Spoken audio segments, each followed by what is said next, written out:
हे बाऊ आवा खानवा खाइला। हाँ रुक आवत है।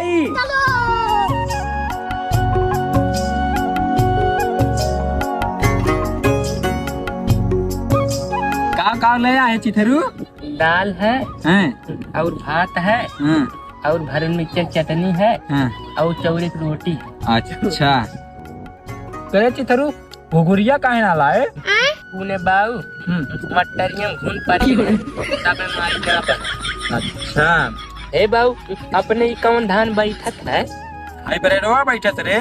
हे बाऊ 90 दिनवा काहे ना बैठा है? अरे हाइब्रिडवा पैदावार ज्यादा होले यही नाते हाइब्रिडवा बैठत बा। तब हम हाइब्रिडवा मेहराज बियाह करब तब हमरो ढेर कुले लड़का पैदा हैं। तब ना हाँ नहीं करे। अच्छा हे बाऊ